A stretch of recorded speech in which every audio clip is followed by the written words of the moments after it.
Here's a scenario. You start a rock band, which you just happen to name after spending several hours huffing paint and drinking bleach. That's how it works. You spend a few years playing small clubs until you're discovered by a major label and start selling a lot of records. And suddenly you realize that the stupid name you thought up when you were huffing all that paint is going to follow you around for the rest of your life. All right. Here are the 25 bands who, regardless of their own musical quality, have the stupidest names on record. All right. I'm actually interested in this. All right. Number 25. Porno for Pyros.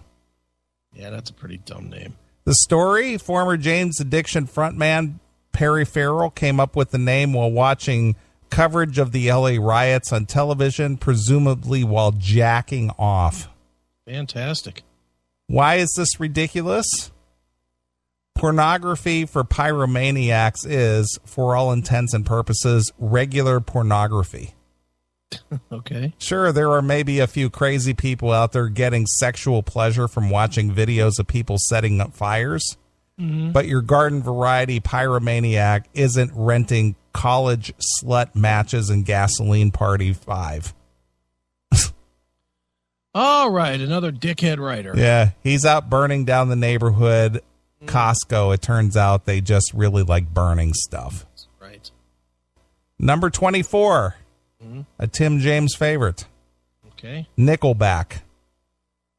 Okay. The story? Lead singer Chad Kroeger was having trouble coming up with a name and so approached his brother who worked at a Starbucks. Okay. Coffee was $1.95, which meant every customer who paid $2 got a Nickelback. Wow. That's something. It was either that or we're sorry about the homeless man shooting up the bathroom. The humor. Jeez. Why is this ridiculous? Asking cashiers at a franchise coffee shop for career advice can only end in tragedy. This guy. Kroeger suffered similar woes after getting a Walmart greeter to do his taxes for him, resulting in a repossession of his house. Oh, this guy is a card. He's funny, isn't he? He's something, man. Jesus. If you walk up to the cashier behind a Starbucks counter and instead of ordering a tall Samaritan, ask him to name your shitty band, other odds are you're going to get something giving people change for coffee base. This guy. The laughs keep on coming. Number 23, the Alan Parsons Project. Okay. The founder, Alan Parsons, started a project with other project administration personnel. Right. To drill down on the whole music thing he heard so much about, so he named it that. The Alan Parsons Project. Why is that bad?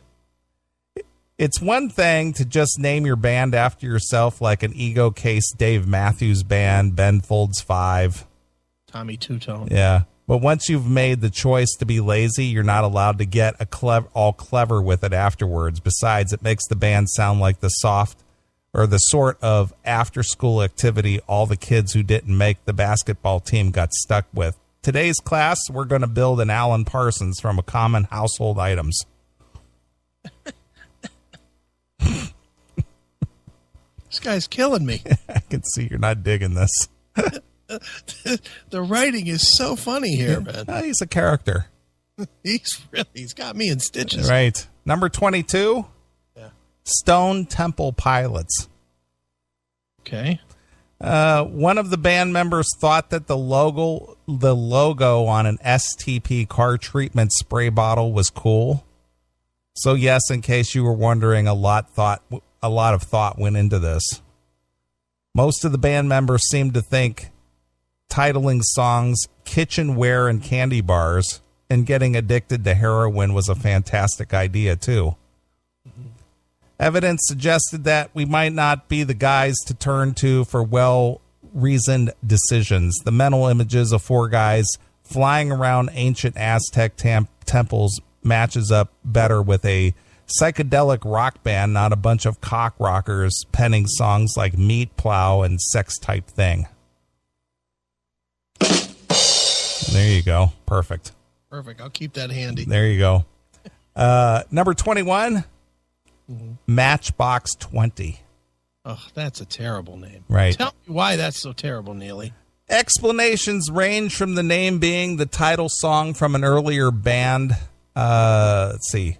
From an earlier band to the band's drummer saying the word matchbox and the number 20 on a guy's shirt in a restaurant. Either way, shut the fuck up, Rob Thomas. 20. Smashing Pumpkins. The story had something good. Yeah. More of a cautionary tale than anything else. Bandmates Billy Corgan and company reportedly dashed the name off quickly so they could get on with their lives, not realizing they'd be fielding the lame pumpkin-based jokes about it for the rest of their lives. According to the November 93 Washington Post interview with the bass player, even the band thinks Smashing Pumpkins is a stupid name. Yeah, well, gotta agree with that. A dumb, bad joke and a bad idea, which should tell you something. These days, they claim the name doesn't have anything to do with pumpkin squashing or smashing, which was meant... Oh, and smashing... Let's see, here we go. Read this again. These days... claim the name doesn't have anything to do with pummeling squashed fruit, in that smashing was meant to simply imply great. Like, that's smashing. As in the British slang. Right. Okay. Like that somehow makes it less stupid. Mm-hmm. It'd be, let's see, it'd be like accidentally crapping yourself on the bus and telling everybody it's okay because you meant to. Nobody cares why you did it. Shitty pants. Yeah, it's kind of like writing this article. It Right. stinks. Right. Ugh. Number 19. Yeah. Def Leppard. Okay. Singer Joe Elliott thought of the name Def Leppard, Leopard, while he was in school, presumably while failing something. Okay. The spelling was later changed so the band didn't become confused with the punk band who were known for their flawless spelling. So there was another Def Leppard? Apparently. Okay. Fantastic. Yep. Next, one of our favorites. Yeah. Wasp. That's a stupid name? Yeah, it says, eager for a cool-sounding metal band name, Blackie Lawless, Rick Fox, Randy Piper, and Tony Richards decided to take the word wasp, then for no reason punctuate the shit out of it. Okay. When not naming themselves after animals, insects, or something misspelled, metal bands love acronyms. However, unlike KISS, which is at least purportedly means Knights in Satan's Service, or HIM, His Infernal Majesty, the best that Lawless has been able to come up with over the years is We Ain't Sure, Pal. Bullshit. This is probably better than the white Anglo-Saxon Protestants, but only slightly worse. Looking at Wasp titles like LOVE Machine and 9-5 Nasty, you start to suspect they might not even know what an acronym is and just think punctuating stuff looks badass.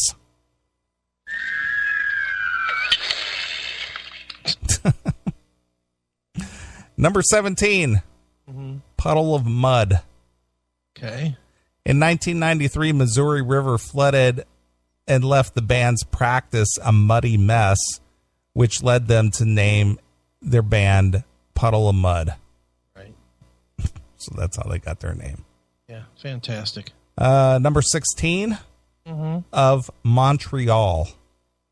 Never even heard of this band. Never heard of it. Maybe Dean's heard of it. Yeah, maybe. Frontman Kevin Barnes has told many conflicting stories about where the Athens, Georgia band got their name, But the one that seems to have gained acceptance is that he was dating a girl from Montreal and it didn't work out. So that's what he named his band. That's great. Yeah. Number 15, Goo Goo Dolls. Okay. The band found the name in an issue of the True Detective magazine after a club owner balked at their original name, the Sex Maggots. The Sex Maggots? The Sex Maggots. How was that not a stupider name than the Goo Goo Dolls? Number 14, All right, I'll agree with that being a really dumb name. A British act decided to come up with the band name even more ironically detached than the band, just to make Robbie Robertson feel like an asshole. Okay. Okay. Number 13. Number 13. Yeah.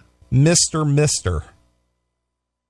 The band's name references a record name by another band called Weather Report, which had the line Mr. Fister in it. Okay. All right. Number 12. The Mr. T Experience. The Mr. T Experience? Yes. Can't say I've heard of them. Have you? No. All right. The members saw Mr. T on television and thought for some reason it would be funny to name their band after him. Yeah. The Mr. T Experience. Mr. T Experience. Yep. Number 11. Panic at the Disco. Named after the Smiths song Panic, which includes a line about a disco burning down. Note that this offers no explanation whatsoever for the exclamation mark and the typo. Fantastic. Here's my question. When you see a band, and I mean, some of these I'm not agreeing with, but whatever, this article's retarded. When you see a band with a name like that, will you just like not listen to it? Yeah, I kind of like bypass it. I will say, if you saw Panic at the Disco, which I remember when I saw that on iTunes for the first time, and I was like, fuck, I'll never listen to that. Well, another one that I bypassed that I never listened to, and I know that you've played them, I think, on the Metal Show, Dog Fashion Disco. Yeah, we did a thing, but the same thing. Disco is not something that you relate to metal. Right. Yeah, terrible. Number 10, Limp Bizkit. Come on now. Let's not get carried away. Rumor has it that the name comes from the title of the masturbation game Limp Bizkit, in which a group of no doubt highly intelligent scholars stand around a biscuit and masturbate onto it. The last guy to ejaculate has to eat it. So in a metaphorical way, the American public has been losing this game every time Limp Bizkit releases an album. I gotta give him the rim shot for that. That's a funny line. Number 9, Chumbawamba. A group of British anarchists with a strong political opinions needed a band name that resonated with the passion of their views, and so it picked a gibberish word that means nothing. Chumbawamba. Fantastic. Somebody who's a personal friend of somebody who's a personal friend of ours. Okay. Enough's enough. Hey, Chip. That's his real name, though. Founding member Chip's Enough's name rhymed with enough, and so a legacy of reason was born. Stop it. His real name is not Zenough. You fucking idiot. What kind of fucking idiot is this writer? His real name is not fucking Zenough. Right. I mean, come on. Really? Are people really this dumb? Yeah, well, these are people who probably are writing this that weren't even around then. Yeah. Number 7, Mott the Hoople. Okay. When the band regrouped in the late 60s, their new manager changed their name from Silence to Mott the Hoople after a novel of the same name about a circus freak. Okay. So there you go. Fantastic. Number 6, Hoobastank. The story In an interview, here's what the band's vocalist Doug Robb had to say about the name. It's really cool. It's one of those old high school inside joke words that doesn't really mean anything. Number 5, Toad the Wet Sprocket. Terrible band. The band named themselves after a comment in an Eric Idle monologue on Monty Python album. Then this is the musical equivalent of the AV Club nerds who recited the Knights Who Say Knee sketch over and over. And moving on. Number 4, 30 odd foot of grunts. What? 30 odd foot of grunts. 30 odd foot of grunts? I never heard of it. You what? Dude, don't you remember their big hit? No. 30 odd toes of grunts or whatever? Foot of grunts. 30 odd foot of grunts. Yes. Yeah, that would be one of the qualifiers here, since nobody's ever heard of them ever. There are competing origin stories about the name of Russell Crowe's band, neither of which anyone but the writer's worst band name list or cares about.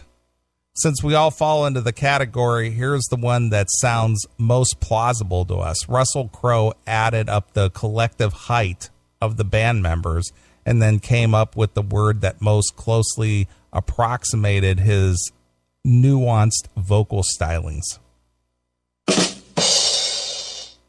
So Russell Crowe has a band. Who knew? Who knew that? I didn't know that. And I sure didn't know it was called 30 odd foot of Grunts. rotating dick fuck or Right. whatever. Fuck it is. Number 3, Yeah. Hootie and the Blowfish. Okay, nothing wrong with that name or that band. The band is named for two of the singers, Darius Rucker's college choir friends, nicknamed Hootie and the Blowfish, because one looked like an owl and the other one looked like a blowfish. Okay. Interestingly, note, the choir was named Darius the Black Guy and the two ugliest dudes on campus. Get the fuck out of here. Number 2, Archers of Loaf. Oh, the Archers of Loaf. Mm-hmm. Remember their big hit? No. Because the band members apparently wanted to spend every single interview talking about their name, they came up with the stupidest one they could think of. Well, it worked. Nobody has ever spoken of this band. Sure. Has anybody ever spoken to you about the Archers of Loaf? No. I've never heard of them. And the number 1 name, TalkTalk. that would have been a good one, is triple exclamation point. Triple exclamation point? But that's not spelled out. It's just 3 exclamation points in a row. Who's ever heard of this band? We know their songs? The story, also known as is in the movie The Gods Must Be Crazy. The cliques in the Bushmen's native language were represented with exclamation points in the subtitle. So they went. The band thought that was cool. Apparently, they named themselves 3 Clicks, which also makes the second band they've completely unresearchable by Google. So that's it. The 25 stupidest band names. Written by the number 1 stupidest writer. Right. That was horrible. I was actually looking forward to that, too. But his insight is pathetic. Yeah. Talk about another clickbait story. Yeah, I'm just going to write something about something. Yeah. Stick it up on the web. Sure. All right. That was fun. That was terrible. Yeah. All right. One more little segment and we'll take a short break. All right, good, because I'm getting thirsty. Yeah, me too. We got a couple of emails real quick. All right. So we got a little begging for email segment here. All right. Now you got something. Now you got something to play with. Yeah, I got this new thing. Sure.